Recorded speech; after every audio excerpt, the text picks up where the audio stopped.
Hello, everyone. My name is Justin Reish. I'm the Executive Director of the International Churchill Society. And thanks to all of you for tuning in, wherever you may be in the world. The International Churchill Society is dedicated to educating current and future generations on the legacy of Sir Winston Churchill and his times.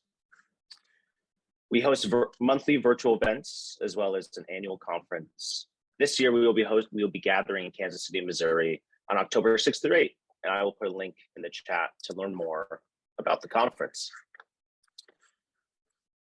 To support the Society, you can visit winstonchurchill.org/join. Now, before I introduce the moderator and the guests of this event, please let me remind you of two things. First, this event is being recorded and will be available to watch on the Society's YouTube page in the coming days. Second, our guests would love to answer your questions. So please use the Zoom question and answer function, and we'll try to answer as many as possible. So I would now like to introduce my friend and colleague and the moderator of this discussion, Allen Packwood. Allen is a fellow of Churchill College, Cambridge, and the director of the Churchill Archive Center. He is a qualified archivist and has worked at the center since September 1995 and was appointed director in 2002. Allen was the co-curator of Churchill and the Great Republic, a Library of Congress exhibition, which ran from February to July 2004, and of Churchill, the Power of Words, a display at the Morgan Library in New York from June until September 2012. Allen is also the author of How Churchill Waged War. Allen, thank you, and please take it away. Okay, well, Justin, thank you very much indeed. Welcome, everyone, to what I'm calling ICS TV. It's great to have such a large audience for this webinar, particularly as it's still very early on the American West Coast, where I know that many of you and from where one of our two speakers, Dr. Charlie Laderman, is joining us. So welcome, everyone. And Brendan and Charlie, let me welcome you onto our screens. And let me start with some simple introductions. So Brendan Sims is Professor of the History of European International Relations and Director of the Forum on Geopolitics at the University of Cambridge. He has many publications to his name, ranging over many subjects, from Waterloo to Bosnia to 1,000 years of European history and conflict. But I suspect he may be best known to many of this audience for his 2019 study of Hitler entitled Only the World Was Enough. Dr. Charlie Laderman is currently a research fellow at the Hoover Institution in California, but he's also a senior lecturer in international history at the War Studies Department at King's College, London. His first monograph, Sharing the Burden, explored the American and British response to the Armenian genocide. But he and Brendan are long-term collaborators and have also worked together on a book about Donald Trump called The Making of a World View, which was published in 2017. Of course, they're not here today to talk about Waterloo or Armenia or Trump, although who knows where this conversation may take us. And I'm sure they won't mind fielding the odd question at the end, which brings me to the point that Justin has just made. We are anticipating lots of questions, and you can get in early and submit them during the main discussion by using the Zoom Q&A function. So today we're going to focus on Charlie and Brendan's book, Hitler's American Gamble, which revisits a tumultuous week in world history between December the 5th and December the 12th, 1941, and in particular looks afresh at the events between the Japanese attack on the American Pacific Fleet at Pearl Harbor on the 7th of December and the German declaration of war against the United States just 4 days later on the 11th of December. And according to the New York Times, this book does something supremely difficult. It reminds us how contingent even the most significant historical facts can be, how many other possibilities lurked beyond the familiar ones that actually happened, and how even the greatest leaders often have only a shaky grasp of what is happening. Of course, on one level, the events surrounding Pearl Harbor may seem incredibly well known to all of us, but history is written by the victors, and it's written with the benefit of hindsight. Churchill famously wrote after the event that after hearing the news of Pearl Harbor, he slept the sleep of the saved and thankful. And in fact, he went much further than that, writing in his history of the Second World War, "So we had won after all. Yes, after Dunkirk, after the fall of France, after the horrible episode of Iran, after the threat of invasion, when apart from the air and the navy, we were almost unarmed people." And he goes on, "We had won the war. England would live. Britain would live. The Commonwealth of Nations and the Empire would live. We should not be wiped out. Our history would not come to an end. Hitler's fate was sealed. Mussolini's fate was sealed. As for the Japanese, they would be ground to powder. All the rest was merely the proper application of overwhelming force."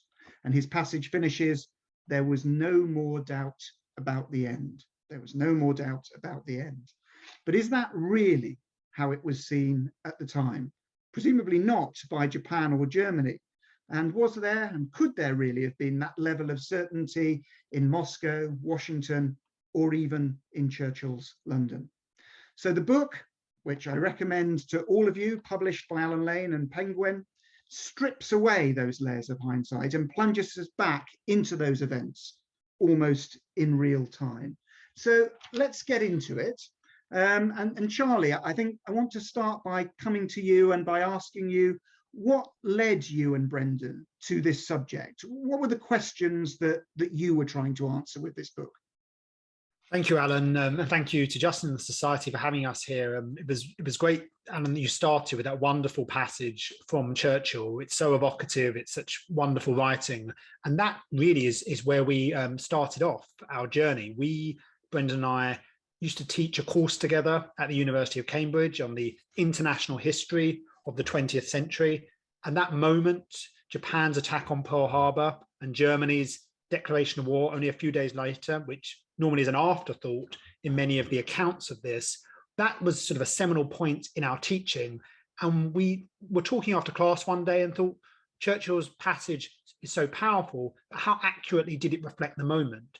Was that really how everyone felt in the cabinet war rooms and particularly in the Oval Office? And so what we want to try and do at the beginning of this talk here is to take us back to that conversation and take you back and put you as a fly on the wall in the White House on the evening of December the 7th, 1941. Because Franklin Roosevelt, having just heard about the tragic and destructive blow inflicted on the American fleet in the Pacific, after what had happened at Pearl Harbor, is gathering together his congressional leaders, his military leaders. And what Roosevelt is having to do is to work out how to shift strategy. Because for the past year, he had been educating the American public on the threat posed by Hitler's Germany. He'd been providing as much aid as was politically possible to those nations fighting against Germany through the Lend-Lease program and establishing the US as the arsenal of democracy. And you have this undeclared naval war going on in the Atlantic. But now with Japan's attack on Pearl Harbor, you find the US is at war not with Germany, but against Imperial Japan. And it's not clear how Germany is going to respond to that. And Roosevelt, as he's meeting with his congressional staff, is hearing intelligence which has come in over previous days that suggests that Germany might declare war on the United States, although that intelligence is extremely conflicted. And more importantly, though, as Roosevelt's speechwriter Robert Sherwood would later write, it was not clear that Hitler would allow such bourgeois instincts of making good on your pledge to ultimately guide his strategy on what he thought was best for his regime. So Roosevelt is trying to focus the attention of those around him, political leaders, back onto Germany. He's trying to tell the congressional leaders that Germany was behind this, that it was an inspiring motive, that potentially, as he says on the night of December the 7th, that German planes might have been involved in the attack. But the focus of the congressional leaders is very much on Japan, on the situation in the Pacific. And his army leaders are also focused on what's going on in the Pacific. And so on the night of December the 7th, Lend-Lease is actually suspended, and the focus is very much on rearming the American forces in the Pacific. So this situation is extremely fluid, it's extremely uncertain. As George Kennan, the famous diplomat who would ultimately devise the containment doctrine to the Soviet Union, he was at this time in the Berlin embassy of the United States, and he would write about the excruciating uncertainty, which he obviously experienced more than most, not knowing exactly what was going to happen between Germany and the United States. And so over these days, so much plays out, so much uncertainty, so much contingency, as you pointed out, that we wanted to get back to that moment. We wanted to historically reconstruct everything that occurs during that period, because what we now know obviously wasn't known to the actors at the time. And also a lot of alternative scenarios were possible. So that was one point of it, the historical reconstruction. But we also thought that the experience of living through this for policymakers, having fragmentary information dripping in, not knowing the full picture, what that must have been like to experience a crisis, having to deal with the rise of authoritarian leaders on two continents, having to try and work out how you move from fighting an economic war to potentially a military war. These sort of questions are fundamental, and they are central to all manners of statecraft. So we had the historical angle, we had the political angle, and those things are what shaped the reasons why we came to this topic. Absolutely fantastic. I mean, it raises all sorts of questions. But I think probably the way to start this then is to probe a little more deeply into those uncertainties and those questions as they appeared to the main protagonists in the various different countries. So maybe Charlie, if we start with, you mentioned the Oval Office and the Cabinet War Rooms. If we start with Churchill's London, perhaps, I've read out that quote from Churchill. That's how he's very keen to present it later on. What was the immediate reaction in London, do you think, to the news? But I think one of the things that we wanted to do, and we try to emphasize the ways in which this was experienced through the different time zones as well. And so what was so important about the British perspective is that they're the only country during this period, the only great power that finds itself at war in both the Pacific and the Atlantic during this very compressed short period. And so in some senses, Churchill's reaction is accurate. He has avoided what was seen as the worst case scenario, that Britain, as he puts it shortly before Pearl Harbor, he says there's three scenarios. The best case scenario is that the United States comes into the war without a Japanese attack.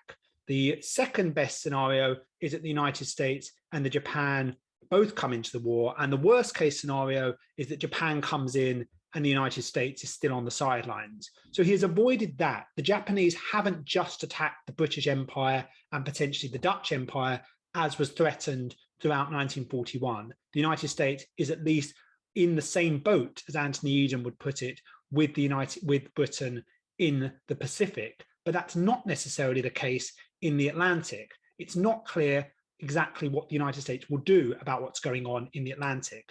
And Churchill's policymakers and his advisors have been saying to him over the past year that, as the South African leader Jan Christian Smuts would put it, that Roosevelt has been Hamlet-like, hesitating, even as American warships have been sunk on the high seas in the Atlantic, that he has held back from a declaration of war. And he might be providing economic aid to the British, but with the Soviets coming into the war, with Lend-Lease being extended to the Chinese as well, it's not clear how much of that Lend-Lease supplies will go to Britain and whether it will be enough for Britain's campaigns in North Africa and its defence of the British Isles. These things are fundamental in this period. And there had also been this upsurge in anti-British sentiment, as British diplomats saw it, from non-interventionists in the latter part of 1941. So Churchill is extremely uncertain. And so he makes plans immediately to get to Washington. He wants to get to Franklin Roosevelt and make sure that the Germany First strategy, which they had talked about earlier in the year, was still the case, even if the United States was not officially at war with Nazi Germany. And even more importantly, he wants to ensure that the Lend-Lease supplies on which the British war effort depended by this point were not going to be stopped. But Roosevelt is holding off on allowing him to come. Roosevelt doesn't want the political headache of Churchill turning up in Washington while the situation with Germany is still uncertain and the focus of everyone is on Japan. And even more so, Churchill is starting to receive news of this Lend-Lease embargo.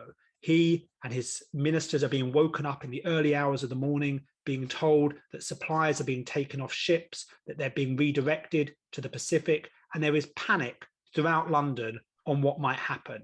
And Churchill is also hearing from his ambassador, his erstwhile rival, Lord Halifax in Washington, who's telling him not just that Roosevelt is not keen to have him there at that time, but there is this still distinction in the American mind between war with Japan and war with Germany. And so these are all fundamental things that are going on. At the same time, the battle in North Africa is still very much in the balance, and it's not clear what's going to happen in the war there, in Libya, where the tide has been turning every few hours against the Germans. So Churchill is in a very uncertain situation.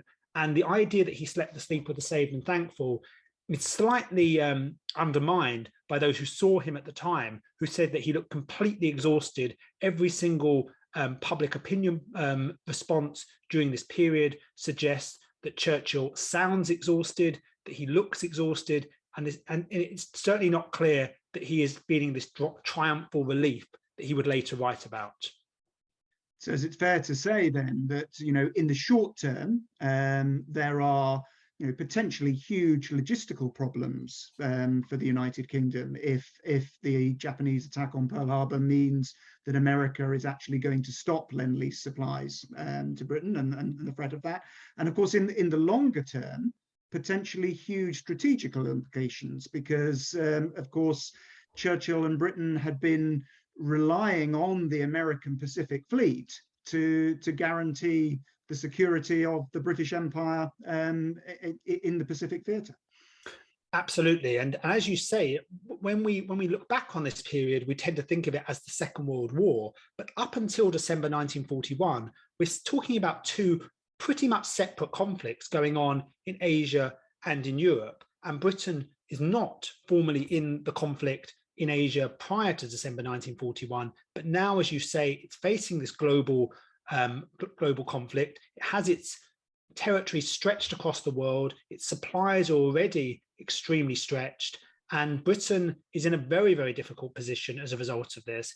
And it's not just the supplies of ready-made material, of tanks and planes, it's also essential raw materials, chemicals, commodities that are required to build Britain's own weapons. And so a lot of the reports at this time are saying, unless we get copper from the United States, unless we get Phibestos, then our planes are not going to be able to leave the ground. If we don't get the radio equipment we need from the Americans, then ultimately we're going to have planes grounded. We're not going to have tanks in the desert to fight against the Germans. We are in a really, really difficult situation. We need this to be resolved as quickly as possible. So as you say, as much as there is the possibility that finally you have the United States formally at your side, the short-term situation is extremely delicate. Excellent. Okay, well, I want to bring Brendan in now. And of course, the other power that has not been involved in the war in the Pacific theatre up until this point is, of course, Germany. And we heard Charlie a moment ago describe how the initial reports of Pearl Harbor, the information that's coming in suggests that there may have been German involvement, that there may have been German planes involved. Of course, we now know that wasn't the case. And of course, Hitler knew at the time that wasn't the case. But how was the news of Pearl Harbor received by Hitler in Berlin? How much did he know beforehand? How much was he surprised by what happened? And then what was his response? Well, Hitler's actually in his headquarters in East Prussia, in Rastenburg, in the Wolf's Lair, on the 7th of December when the news comes through. He is surprised in the sense that he didn't know the exact moment when the attack was to happen. And every account agrees that he's genuinely surprised, but he is also pleased, because his main concern is that the global position of the German Reich is deteriorating, principally because he believes, quite rightly, of course, that President Roosevelt is hostile towards him. And what he's looking at is sort of the obverse of what Charlie just described. So his glass, as it were, is emptying from his perspective, because what he's seeing is a Roosevelt who, from his point of view, has been hostile really ever since 1937, the famous quarantine speech, which targeted the three dictatorships, Germany, Italy, and Japan. And then, of course, the United States had been supporting the Allies from 1939 with the cash and carry policy. And then, as Charlie said, from the beginning of 1941 with the Lend-Lease arrangement. This is coupled with the fact that the US Navy is attacking German U-boats on the high seas in the Battle of the Atlantic. And to make matters even worse from Hitler's point of view, we have the meeting in August 1941 of Newfoundland, which results in the famous Atlantic Charter concluded between Churchill and Roosevelt. And in it, they both look forward to the defeat or reconstructing the world after the defeat of Nazism. This, of course, is before American belligerency.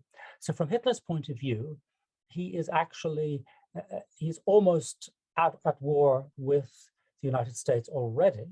And what he fears is that Roosevelt is really just waiting, as in his view, President Wilson had done until the right moment in 1917 to declare war on him.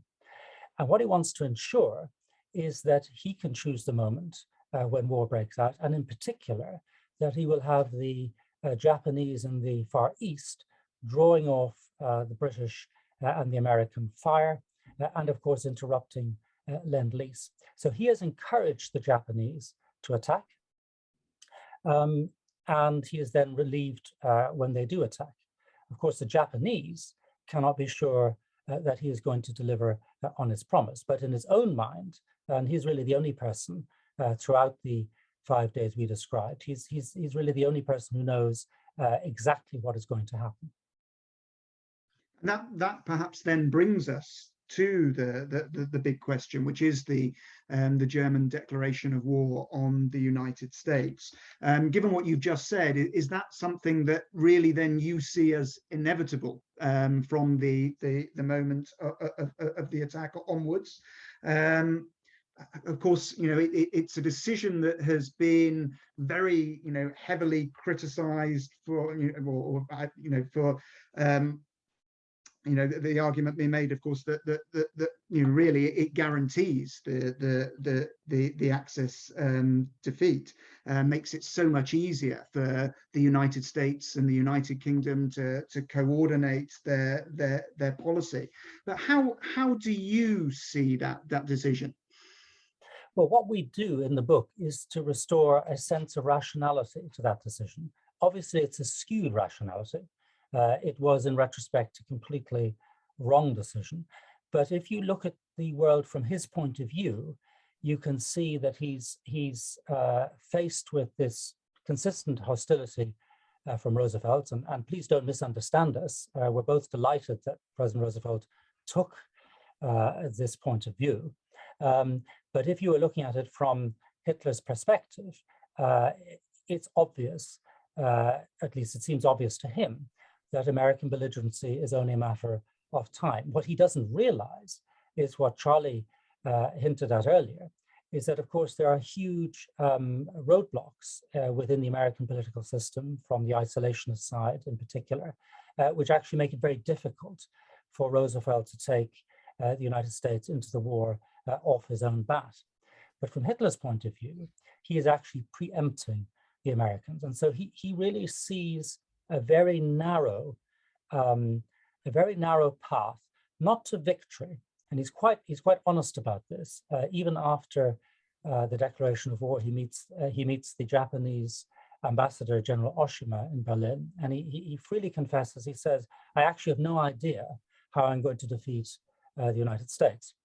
What he wants to do is not to beat Roosevelt, but to fight him to a standstill, to finish off the job in Russia, to capture the living space and the raw materials and the grain necessary to outlast the British blockade.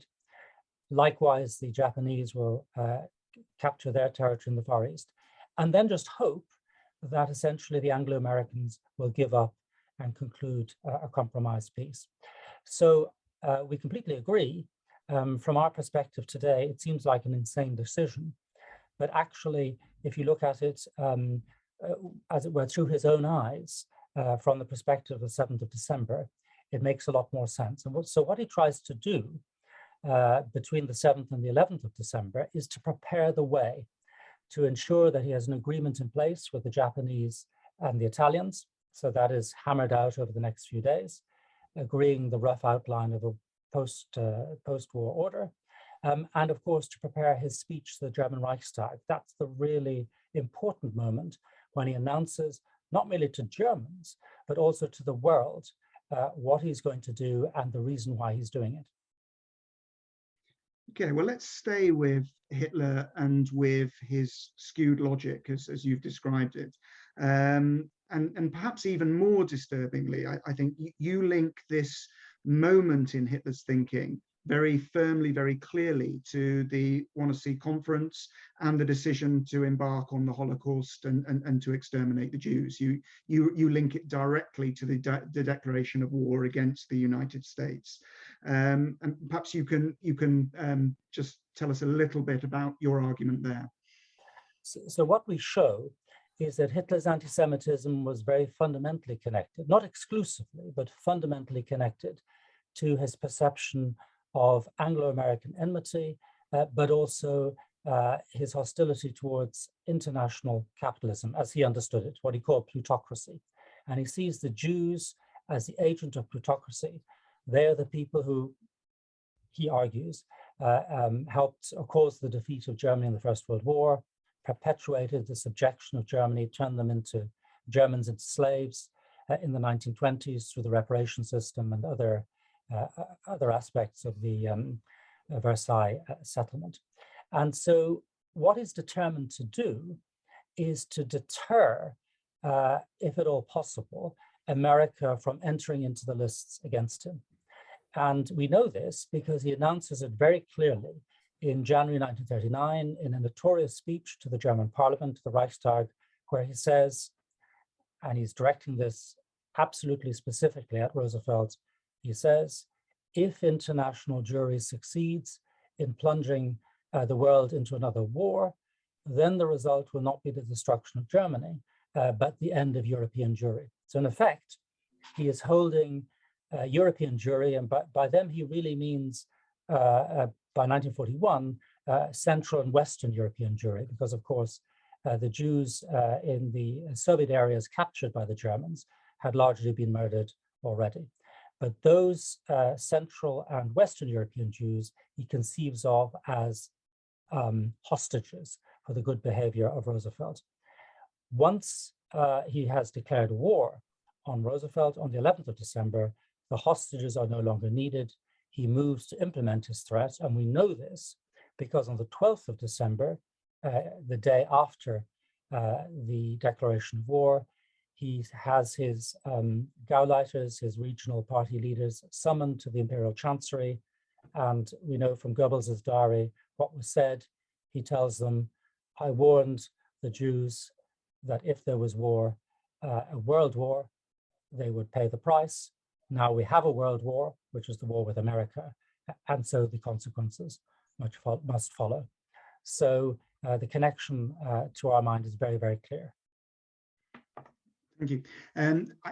I can see that there's an enormous amount of interest, lots of questions stacking up. One of those questions was people asking just to be reminded about the name of the book, which is Hitler's American Gamble, and is available through Allen Lane, and you'll be able to find it on Amazon. And I think Justin has just put the link into the chat for this call. But I think we still have some ground to cover here. There is one other major player whom we've not really discussed, and that is Stalin. Of course, the Russians are fighting desperately against German forces who've invaded their heartland, and they're now using the winter to rally for a counter-offensive. But how does the changed international position look from Moscow? Does Stalin welcome the attack on Pearl Harbor, or like Churchill, does it cause him worries about American aid and supplies? Who wants to take that one, Charlie? I'm happy to start on it, Brendan, if you want to. I was going to say, for all of these sides, we've had so much archival material, so much public information.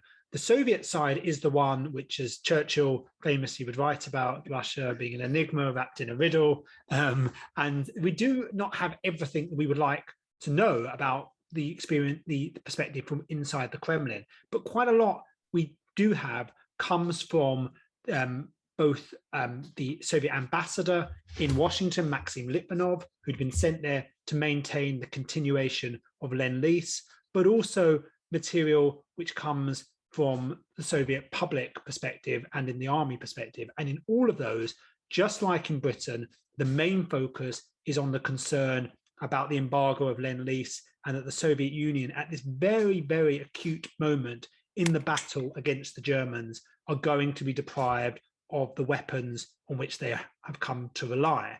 And what we try to show in the book is that the Soviets have been receiving an extensive amount of Lend-Lease tanks in particular, and planes coming from Britain, which are being replenished from American stocks, but how important those are to the battle to keep Moscow out of German hands. And so the Soviets recognize that the Americans have this massive industrial base, and that that's going to be important and potentially crucial for the outcome of the conflict.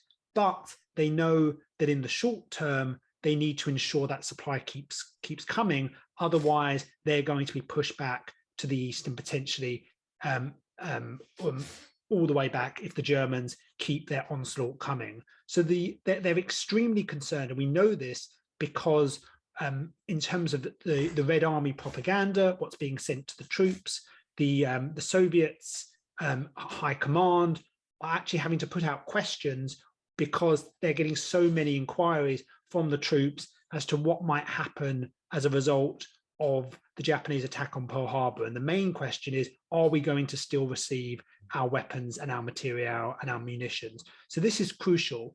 And Stalin is also under a huge amount of pressure in this period to declare war on Japan as well. And the Americans are saying to Litvinov in Washington that we can't continue to keep supplying you. There's going to be huge amounts of political pressure if you are fighting against the Germans, but you're not fighting against the Japanese. You're not fighting against our enemies. And Stalin is obviously determined not to do this. He doesn't want to face a war on two fronts against the Germans and the Japanese. So that's part of the uncertain position that he finds himself in, both on supplies and trying to avoid a two-front war. But Brendan, perhaps you want to add something to that? No, I think you've covered all of it for now. Okay, well, in which case, then I think sort of I'll pick up on coming back to the sort of the remorseless logic of this week. I mean, how have you come to sort of to view the events of these few days? Do you see it now as being driven largely by sort of unconscious forces, and there was a sort of a terrible inevitability to it all, so to paraphrase one of Churchill's favourite poems, was it death in charge of the clattering train? Or were there individuals who were seizing the initiative and shaping these events and driving these events? And if so, who do you see as really being in the driving seat during this period? Well, I wanted to talk a bit more about Franklin Roosevelt's position here, because I think what is fascinating is the way in which he plays this situation, the way in which he is trying to keep some control over a situation which actually he recognized isn't necessarily in his control. He knows that the America First Committee have not declared their support for an American war with Germany. They're very clear in their statements on this, that while they support a war with Japan, they do not necessarily believe that the United States should enter into war with Germany as well. And quite a lot of the non-interventionists who previously had held to that position of staying out of the European war, they're not just suspicious of any attempt to bring the US into the war with Germany, but they're also extremely critical of the American position that and their sense is we've been giving so much of our supplies away to the British and the Soviets that we're now in a worse position in the Pacific. So don't you dare, Roosevelt, get us involved in a war in the Pacific as well. And Roosevelt is also under pressure from some within his cabinet who do want to seize this moment and declare war on Germany as well, because they're concerned that if they don't, then the moment is going to pass and the United States will still find itself in this very complex, undeclared conflict with Germany. But as a result, there's going to be very little way in which Roosevelt can direct the bulk of America's effort against the Germans. The emphasis is going to be very much on the Japanese, and the Germans and the Americans might continue this undeclared naval war, but they're not going to be informal hostilities, and that will limit the effectiveness of the American position. So Roosevelt's in this very difficult position, and what he's trying to do is to hold off from doing anything that's going to lead to a political blowback against him, but also trying to still rhetorically position the conflict and the focus to be on Hitler's Germany. So the fireside chat that he gives on December the 9th, 1941,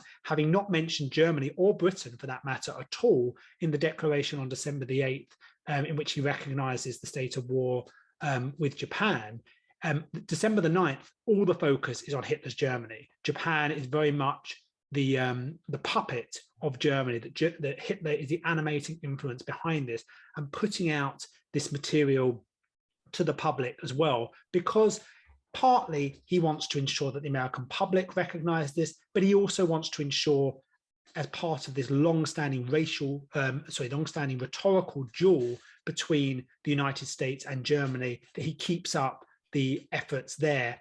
And so that I think the way in which Roosevelt does this is fascinating. And I think, though, as you pointed out to before, the person who's ultimately in control of this, and the only person who can really control this during this very short period, because Roosevelt knows that he can't preempt this declaration of war, is Hitler. And the decision ultimately is the one which he makes. And so Brendan might want to speak a bit more about that.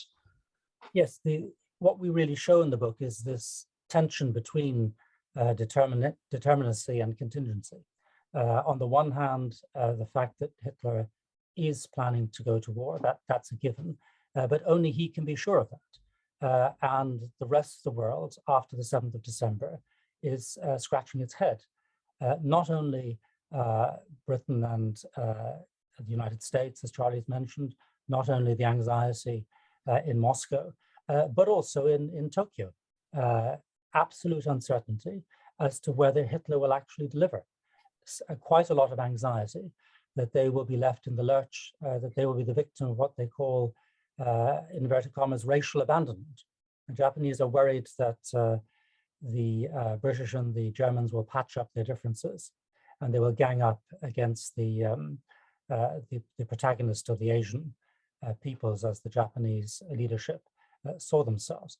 And anybody who knew Hitler's record, Charlie alluded to this earlier on, who knew, for instance, of the way in which Hitler had broken with all precedents to make an alliance with Stalin, and then had spectacularly broken that alliance on the 22nd of June 1941. Anybody who knew that would not make any assumptions about what Hitler was likely to do.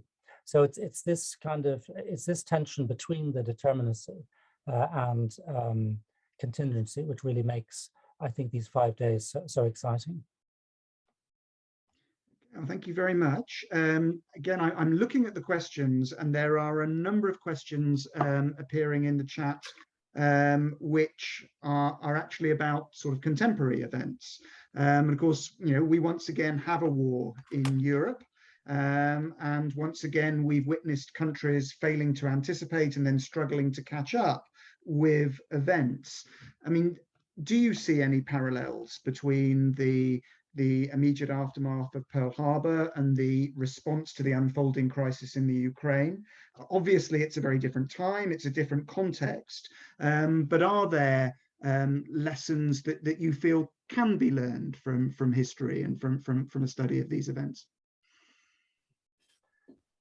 Well, I think there are certainly parallels. Lessons is always much trickier for historians to try to draw. There are parallels certainly in the mindsets of the two leaderships, that is to say that of Vladimir Putin and Adolf Hitler. I mean, Hitler saw the world as really dominated by what he called plutocracy, international capitalism, and in particular by those he dubbed the Anglo-Saxons, which was a common way in Germany of describing the British and the Americans, indeed a common way in the rest of Europe, and terminology also used by the Japanese. And interestingly enough, this is a term which crops up again and again in Kremlin propaganda, that they are facing the Anglo-Saxons, that they are facing a world which has been divided up by the West to exclude Russia, that they've been left out of the distribution of power, that they're really just claiming their fair share of the world. And that analogy is obviously worrying. The other parallel is this sense of being, inverted commas, already at war. So we mentioned the fact that Hitler regards himself essentially as already in a conflict, at least a Cold War, with hot aspects with the United States before 11th of December 1941. Well, if you look at the rhetoric coming out of Moscow today, you can see many statements from the Russian leadership, which are along the lines of saying, well, weapons are flowing from the West to the Ukrainians. Essentially, the West is invested in our defeat. So we are basically already at war with the West. Whether that leads in the same direction as with Hitler is of course impossible to say. And there's a final parallel, which I'll leave Charlie to elaborate, which is actually in the terminology surrounding the provision of weapons, which is Lend-Lease. Yes, and so as Brendan says, Lend-Lease has been re-invoked and has been re-established, and very much drawing on the lessons of 1941 in that sense. But the question is, as Brendan said, are there clear lessons, and are we getting the history right in terms of the dilemmas that you face? Because we tend to think of Lend-Lease leading to this happy ending of the defeat of Nazi Germany. But one, that's not entirely clear at the time, and it's not entirely clear that Lend-Lease alone, even if Hitler believed that he was being gradually strangled by the West, whether Lend-Lease in of itself would have been enough to defeat Nazi Germany. Would economic warfare alone, without ultimate military intervention, have been enough? So we need to think through when we're trying to invoke the past, whether the lessons that we're drawing or whether we're looking at exact analogies necessarily play out.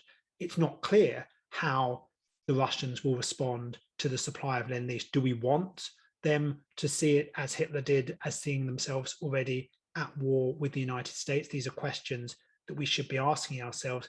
Both Brendan and I believe, are very much in support of providing economic aid to the Ukrainians fighting against the Russians, but we need to think through strategically whether this is going to lead to victory in of itself, and also seeing how the other side, because that's the lessons of December the 7th to 11th, 1941, that the other side very much have a vote as well, and have the deciding vote potentially in whether this is escalated to full-blown conflict. The other aspect of this, which I think is important to consider, is again, just like in 1941, the United States faces rising authoritarian powers, grand strategic competitors in both Europe and in Asia. And the debate today, as it was then, is where do you focus your attention? Is it going to be the case that you can put yourself in a position where you have enough resources, supplies, navy, in order to combat and contain challenges from both Asia and Europe, or are you going to have to pick one? That was a question in 1941. It's a question today. And the other aspect of this, which I think is fundamentally important, is the way in which timing is fundamental within all of this. And the decisions taken are often based around short windows of opportunity that you can seize the momentum. Clearly today, Vladimir Putin saw himself as having a window of opportunity to make this attack on Ukraine. He saw it as being something which he could do at this point. Similarly, in 1941, the Japanese, facing the challenge that they did, saw a very narrow window of opportunity, and Hitler's Germany similarly, in order to gain their place in the sun, essentially, that they should strike at this point, because if they didn't then they may never get a better opportunity.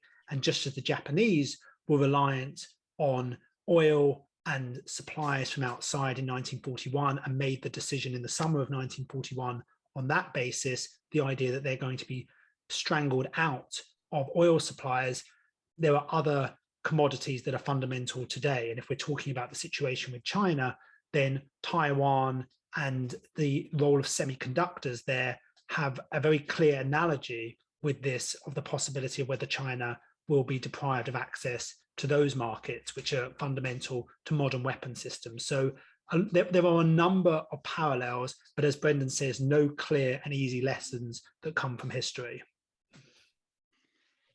Okay, I'm certain that those comments will be generating further questions as I speak, but I want to go back to some of the specifics of 1941 and some of the questions that are coming in about that. So I have a question, first of all, from Dennis McMahon, which I think is probably for you, Brendan.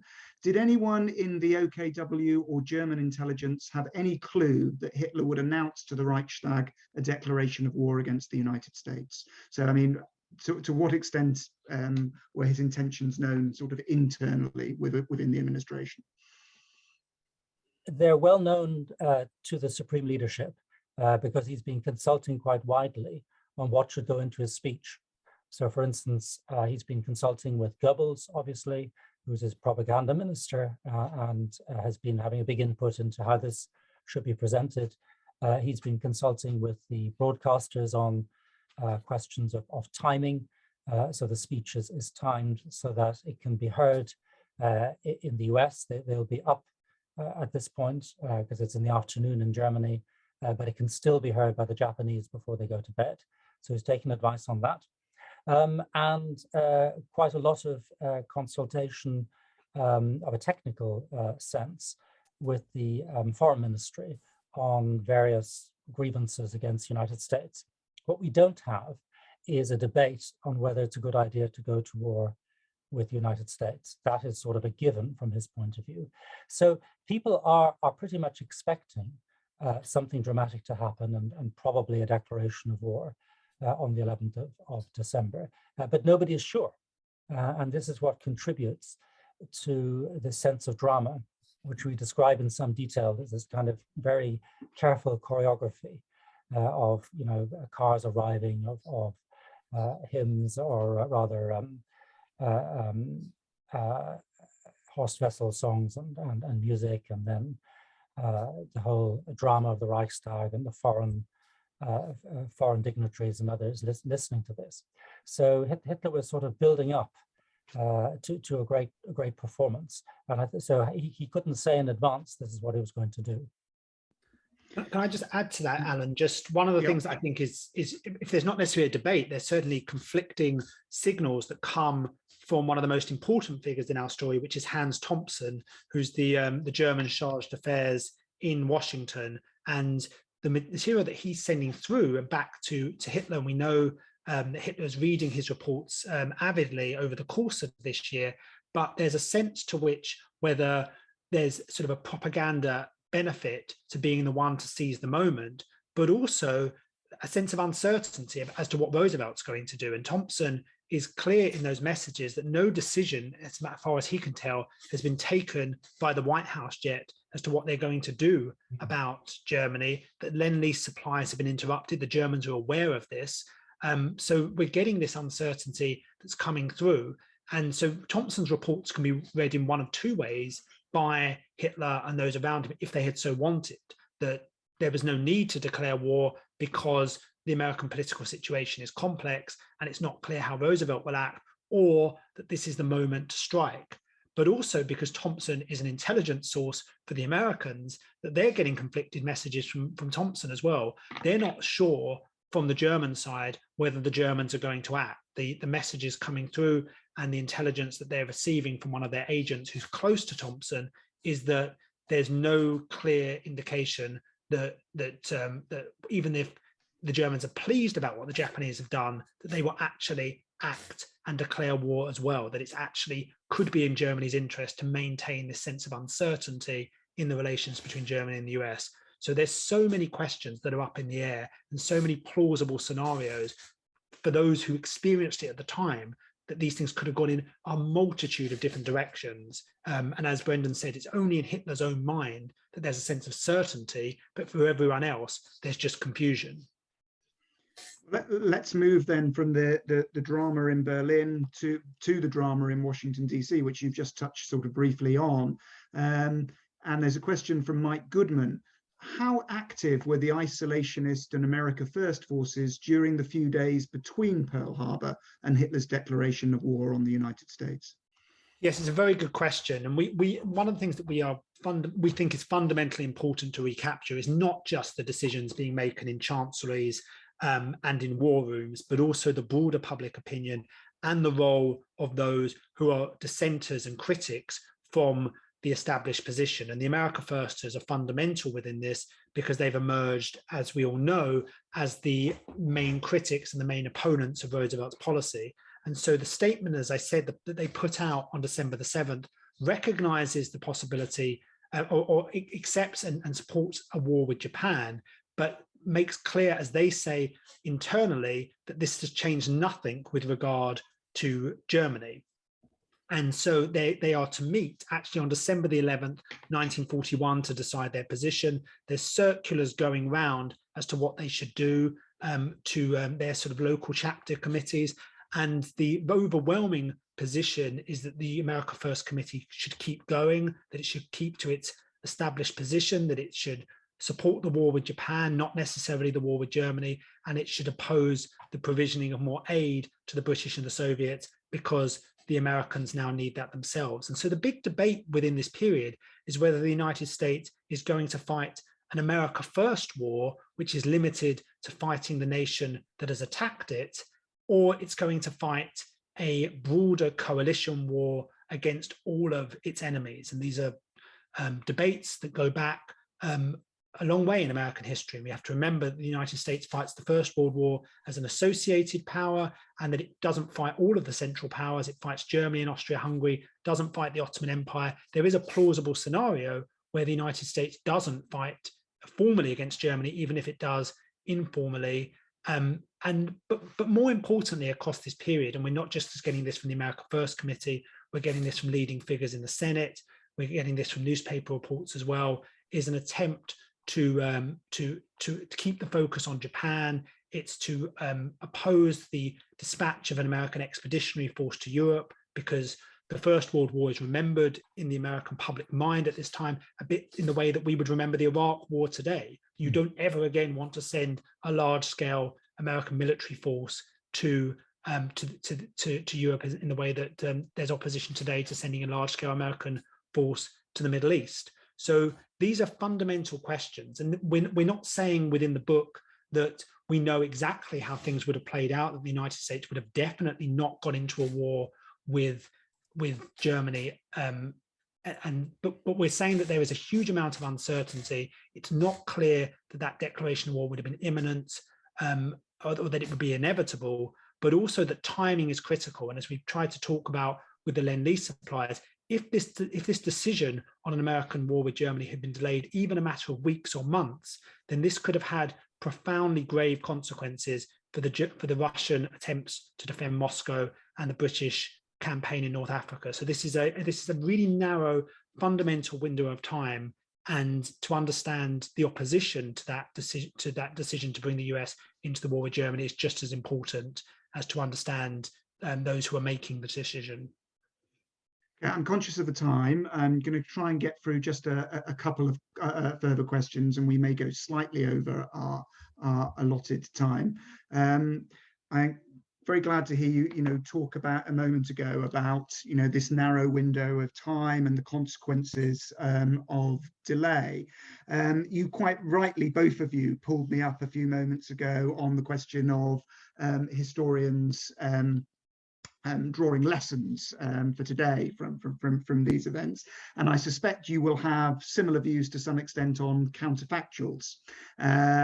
But we do have, it won't surprise you to know, a number of questions of the sort of what if variety, and one of them I think ties into what you were just talking about, Charlie. So what would have happened, do you think, if the Japanese had attacked only British and Dutch territory rather than the American Pacific Fleet? How would that have changed everything? Would it just have been a matter of time and until you had this inevitable conflict between Germany and the United States, or does it change the whole dynamic? And maybe that's for you in the first instance, Brendan. Well, it would have hugely complicated Britain's military position. It would have been much worse than even the disasters that befell the British in the Far East, i.e. the loss of Hong Kong, the loss of Malaya, loss of Singapore, the loss of the two capital ships, the Prince of Wales and the Repulse. Of course, the Americans had said that they would essentially come to the aid of the British in the Far East, if that were to happen. That at least was a strong implication, although Charlie might elaborate on whether that could actually be made stick. The Japanese considered doing that, and they also considered attacking only the United States, but they felt that wasn't militarily feasible, because in each case, if you attacked only the one and not the other, you would be exposing your flank. I think it would have made it very difficult, and I'm sure Charlie would endorse this, for Roosevelt to enter the war against Germany if he was trying to find a way of supporting the British Empire against an attack from the Japanese. Yeah, I think the counterfactuals are really important to consider, and I think we both believe that counterfactuals are very useful, but particularly in order to cast light on how people experienced it at the time, because these options were open at the time. There was a sense to which history could go in different directions, and decision makers were thinking about counterfactuals, so that we should try and put ourselves back in their mindset to understand these. And I think the situation would have been extremely difficult for Franklin Roosevelt if the Japanese had just attacked the British. We see that across this period, that politically, and Lord Halifax is meeting with Roosevelt, and he's saying to him, yes, he pretty much saying, almost certainly we will, but we're going to need time to deal with the politics. And as I mentioned previously, time is a very precious commodity at this time. And so even if you're saying, well, the question was when and how the United States got into the war, well, those are big questions. When and how are the ones which Roosevelt has been grappling with right from the beginning of the outbreak of the conflict in Europe. And I think there's some debate today among historians about what Roosevelt's core position would be, because Roosevelt is the most slippery and complicated of historical actors to study. As he says, and as some of his advisors say, you never know exactly his mindset. He doesn't share this with even those who are closest to him. You're having to sort of decipher this Sphinx-like character, what he believes and what he wants. And so there are some historians who do believe that from 1940, early 1941, he's determined to get the United States into the war, and he's trying to goad Hitler into acting. He's going over and above international law to do this. But then there's others who say, well, actually, he believes that economic warfare is the best way to defeat Hitler. There might be agreement that Hitler needs to be defeated, but there's certainly no sense on Roosevelt's side. And when programs like the Victory program talk about an American expeditionary force to Europe, Roosevelt demurs on this and says, politically that is impossible. And he's aware that as late as November 1941, the end of November 1941, only about 20% of Americans want to formally recognize the existence of a state of war with Germany. So he is in this very complex political situation, and it's just not clear exactly what he wants to play out. So if the antagonists, if Japan and Germany had taken different positions during this period, it's by no means clear that Roosevelt would have been able to get the United States to declare war of its own volition. Okay, so I'm going to come to a final question now, and this is one for Brendan, because I think if I understand your writings correctly, it's one that you do have a very strong position on. And so Mike Goodman asks, to what extent did Hitler believe his own propaganda that the US was a weak and decadent country run by Jews? That is a really interesting question. And I think the answer to that is that he believes two contradictory things. But what he says about decadence is mainly on the cultural front. It's to do with his hatred of jazz and various forms of modern life as he sees it in the United States. What's absolutely unambiguously clear is that he does realize that the United States is a massive economic power. He says this repeatedly in the 1920s in his writings, particularly in the so-called second book. He also regards the United States as a formidable racial power, which in his view has been reinforced by generations of high-quality German immigrants. So he doesn't declare war on the United States because he is insouciant or dismissive about its power. He declares war on the United States because he's afraid of the United States, and he thinks the United States is getting stronger, and he is getting weaker, and he needs to preempt. So the rhetoric around jazz and cultural decadence, to that extent, is a little bit of a red herring. Okay, well, sadly, I think we're going to have to end it there. There were plenty more questions in the chat, so my apologies to those of you whose questions we were not able to ask.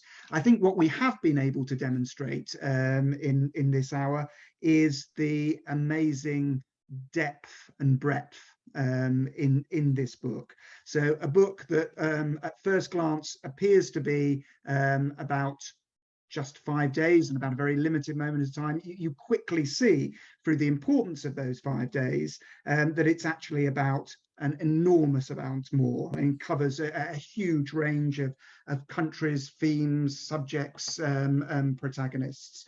So Brendan, Charlie, thank you for sharing some of your conclusions with us. My advice to everyone who's watching is now go out and buy the book. And with that, I will hand back to you, Justin. Thank you, Alan, and thank you, Brendan and Charlie. I agree with Alan. This conversation could probably go on for a few more hours with all the questions that we've had and all the great insights. Just want to say thank you to you both. Thank you, Alan. Thank you to all who attended. And Alan, I really like the new moniker, ICS TV, which we will use from here on out. And don't forget to buy Brendan and Charlie's book if you haven't already. And thank you all for joining us wherever you are in the world. This is being recorded and will be on the Society's YouTube page in just a few days. Thank you and take care. Thank you.